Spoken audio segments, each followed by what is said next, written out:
What's up, campers? This is our 2002 Itasca Spirit by Winnebago camper that we rent through Outdoorsy. And I'm just going to take a couple minutes today to do a walkthrough for you in case you are ever renting it. So we're going to start on the interior today. Got this. So this motorhome sleeps 5. We have a queen in the back. And then we also have the dinette that makes into a full. And then we have a third option. If we have another sleeper in here, this is a single bunk that you just pull out. And this is an overcab bunk. I'm gonna step back so you can see it.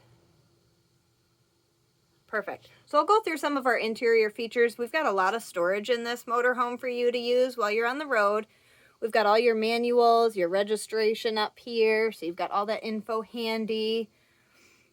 Above the kitchen, we always send it kind of with a stocked kitchen for you. So you've got a toaster, you've got extra plates, lots of storage items. For leftover food, you've got bowls. We've got lots of seasonings, a hot water pot for just boiling water for tea. We've got reusable bowls, plates, silverware. Everything is in here that you would need kitchen-wise to get you going. If you need to open any of the drawers in here, you just lift up and pull. That way they don't come out open when you're going down the road. You've got your utensils in here. You've got all different kinds of additional kitchen utensils, can openers, the lighters in here. And then just some measuring cups and different bags. Under the sink, we have the kitchen towels, dish scrubbers. You've got your garbage bags to get you going as well. So this is your kitchen area. You've got a double sink. Then you have the 3-burner stovetop, and then it does have an oven as well. The burners, all you do is push this in, hold it at light, and use a lighter to light your stovetop. The same with your oven. Right in here, you just light that under here. You have a microwave, and then you've got a fan, you've got lights over your stovetop. You also have a lot of storage. These all open up, and they just lift up, and it actually goes all the way through, which is really nice. So you've got lots of space to store your goodies while you're going down the road. You have this nice storage area where you can hang dresses or coats. Here as well. And this opens up. We have this little 3-drawer compartment. It works great for snacks or more clothing. And then above it, there is still space to hang more coats. There's also a broom back there for cleaning up. This is our bathroom area where you can wash your hands. It is a medicine cabinet, so more storage. Under the sink, we always stock it with 2 rolls of the RV safe toilet paper for you to use. Make sure if you need more rolls than what we provide that you use the RV safe toilet paper so that it doesn't clog. Up in the medicine cabinet, you've just got lots of storage. This is the bathroom. There's lights right here. The shower has its knobs for on and off here, but then also at the top on the back of your shower head, you have an easy on and off because, of course, as you're camping, you don't have unlimited water, so you normally get wet, turn it off, lather up, turn it back on. You have 2 buttons on the toilet, so if you just press this little one, it's just going to fill water into the toilet. So that's a great option for number 2. If you're all done, you push both of them down and it empties out. Okay, we store the kitchen garbage in the shower when you're going down the road so that it doesn't bang around and fall down. That's just where we put it. You have an area to hang your towels on the inside of the door. This coach has enough seat belts that you can have 6 people buckled at once. So you've got the driver, the passenger. This chair also has a seat belt. And then you've got 1 seat belt here on this side of the dinette, and you have 2 that would be forward facing, which is really nice. So I'm just going to show you guys how to make this into a bed real quick. So all you have to do is you're just going to fold up these two bottom cushions out of your way.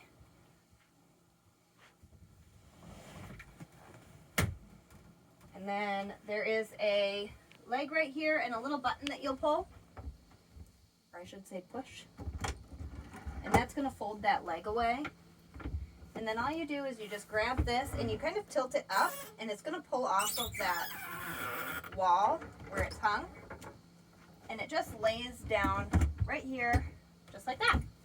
And then all you have to do, we'll go this way since we have seat belts in the way. The seat belts can tuck away right under the dinette so they're not in the way when you're sleeping.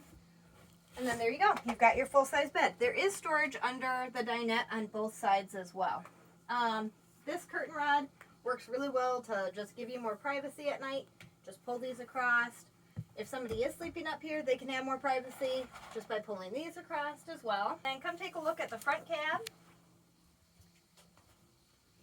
So up front, you're going to see that you've got two nice comfortable seats for going down the road. This is a little camera that's your backup camera. It does run off of the house batteries, so you want to make sure when the coach is not being driven that you turn that power off right here. Otherwise, it's just going to slowly drain your house batteries. So that is a great feature. You can use it the entire time you're going down the road to see who's behind you. There is a remote for a smart TV. The smart TV is right above here. If you have hotspot on your phone, you can hook up your own Netflix and watch that just over Wi-Fi, which is really cool feature. Okay, now we're gonna head outside. All right, so as you exit the coach, you're gonna notice these buttons are right here. This is an auxiliary battery button. You always wanna make sure that's in the on position. That way you can run your generator and the coach functions properly while it's being used throughout the camping season. Right here we have a button that says step. That is for the step that helps you get up into the coach. You want to have that in the on position if you're traveling down the road. That way the step is going to retract up under the motorhome and be safe, and it's not going to get hit on something because otherwise it's too low. When you get to camp and you're all set up, when you open the door and the step comes out, you can then turn it to off if you want the step to permanently stay down. It's a lot safer that way if you're coming in and out of the door quickly. You don't stumble before the step has a chance to get out. But as you go down the road, you want to have it on so it's retracted. The lights too, it's nice and easy when you're coming in after dusk. You can just hit this. It's going to turn on the ceiling light. You've got switches all throughout for different lights on the coach. This is our porch light. So you have a nice bright light for when you're sitting out at the campfire. When you're at camp, to keep this door from blowing in the breeze, there is a small hook right here. You're just going to lift that up, and it just slides in right back there, and that locks everything in place. The other thing is you don't have to have both doors closed. If you open this on the screen, you can see this little lever here, and if you pull it, that's going to give you access to just moving the screen door, which then goes like that. And there goes the step to give you a view of when that happens.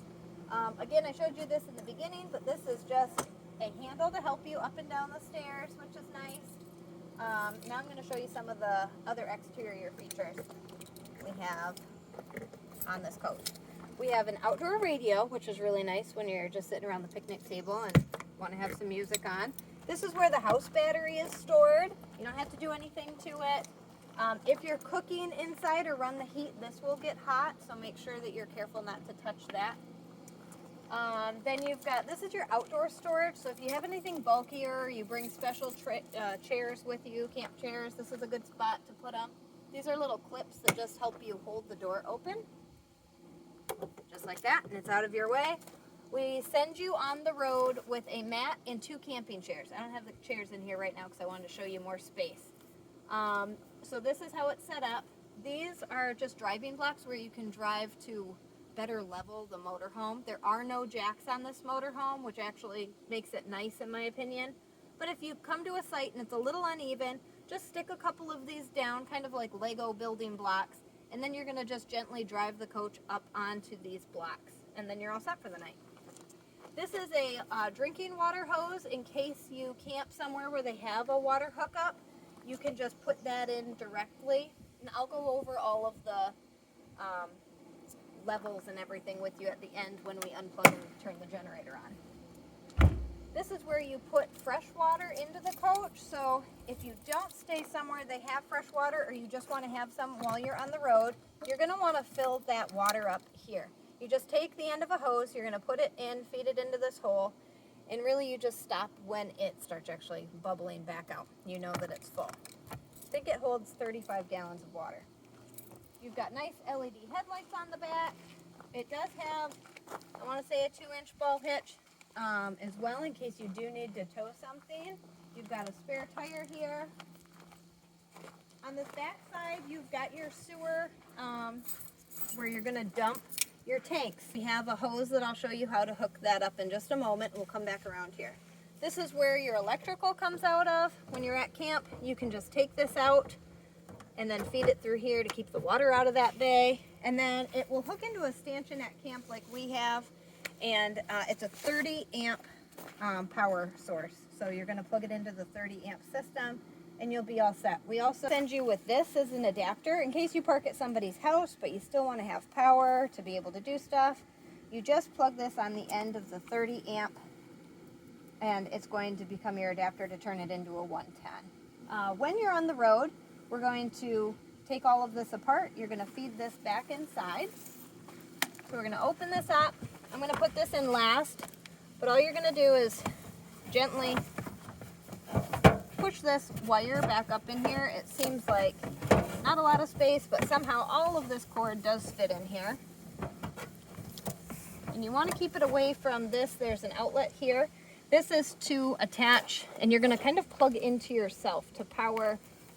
This is power from the generator, so you need to plug into something to get that power to your house, and that's what we're going to do here in a second. So I'm going to go ahead and do that now before I get too much cord in my way. I'm just going to turn this in, and then you're just going to gently press it in. Finish putting in this last bit of cord so we can get it on the road. And then we're going to put this other adapter in just in case we need it somewhere. We're going to make sure we lock that up. And then when we go back inside, I will show you how to power on the generator. The next door down here is the actual generator, so you don't need to access that. And then this is going to be your propane tanks, which if you go somewhere, any KOAs, Jellystone parks, a lot of the bigger gas stations like the Flying J will have a propane pig where you can actually get that filled on the road.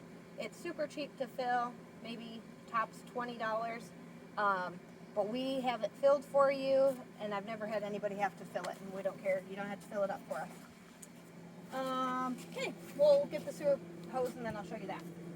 Okay, so on the other side of the coach, we have a storage compartment by the front passenger wheel, and that's just a little one just for the sewer hose. You're going to take this piece, and you're going to attach it on here, and you twist it on until it locks, which is very tight, just like that. Then this end will go into the ground at the campground. They will have an attachment where you just put this in and twist it, and it'll lock it in place as well. So when you're dumping your tanks, you want to make sure that you know what you're dumping and what you dump first. So sewage is going to be your black water. That's your toilet water.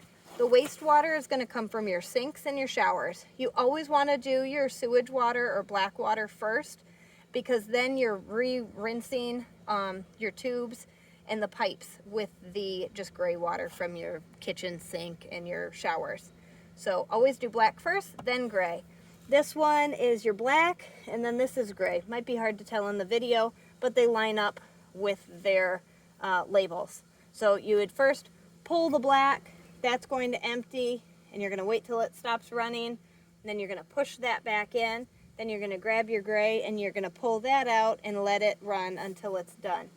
And then you're going to push it back in. You always want to make sure these are fully closed. Never open them and run them down the road. Always make sure you're using an approved dumping station, or you can get a big fine for that. So then you're going to, after you do that, you're going to take and remove this hose. We do provide you gloves in the large compartment to do this, so you stay clean. They normally have a water hose at the dumping stations. You can just grab that, rinse this hose out, and then it's going to be clean for you to just shorten it up and put it away. So I'm going to show you where these get stored. Okay, so this compartment is kind of right behind the side door here. You're just going to open this up. And right in here is where we store that sewage pipe for you to dump your tanks. We do require that you dump the tanks before you return it so that we don't have to give you any additional fees because we don't like to do that. Okay, next I'm going to show you how to set up the awning.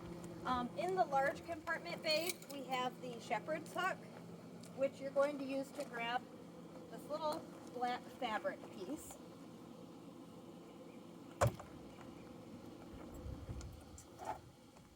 Okay, so on the back of each of these arms, there's a little black knob that you're going to gently loosen. Just gently loosen it. You only have to go a couple of turns. Then you're going to come up here to these gray bars, and you're going to loosen that as well. So now we're going to walk over to this next side and do the exact same thing. I'm going to grab this, loosen it, go around here, pull that out. Now this is ready to go. Up at the top of your awning bar, you have this little sign that says roll up or roll down. It's in the roll up position because it's keeping tension on that when you're going down the road. So first I'm going to grab onto it and I'm going to pull it down into the roll down position. Ooh, sorry, you don't have to do it that hard.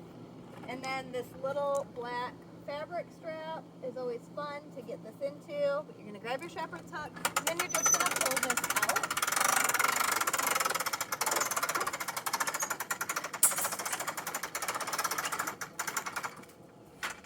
Okay, that's going to bring your awning out. Now it's up to you where you want your arms to be. Then you take these here, and this is just a little pin system here, and you're able to slide arms all the way up till they click. Just like that. Go over here, do this one really quick. Okay. And then if you have two people, you can walk them out at the same time. If it's just one of you, just take your time and just slowly walk these arms out. To however high you want your awning. Now obviously it can go quite a bit higher than that, but just to give you an idea. To go back, you're just going to reverse your step. You're going to just grasp onto this, let it come back, slide all the way back. If you have it fully extended, you're probably going to want to walk it back like halfway, go and do your other arm, and come back in again. So I'm going to release. There are clips. Sorry, I should have done that one down there for you, Rob. There are clips here. You're just going to pull that down. That is going to release this arm and let it just slide all the way back. You're going to do the same thing over here. Once you have that done, you want to just make sure everything's still open, ready to go. The first thing I always do is just make sure you have a good grip on your strap here. And then you're going to want to put this in, so you just put a little bit of pressure on that strap, and then you're going to flip this to the roll up position. That's going to start things moving. If you don't have a grip, it's going to snap. It's not like a lot of pressure, but enough that it's going to snap against the side and could potentially break the awning. Once it gets about this high, I want to get my shepherd's hook in place. I'm going to hook it through here, and then just gently let it feed itself all the way back. Perfect. When you take this out, you're going to relock your arms down so it's safe going down the road. Squeeze those two bars together, pull that closed, and then you're going to tighten this up, and then do the same thing over here, and tighten it up again. All right, so before you hit the road, you always want to make sure your awning's in, that you've tightened up the arms, and then you want to make sure you walk around the coach. You make sure that the step is in the on position, so that's going to snug up.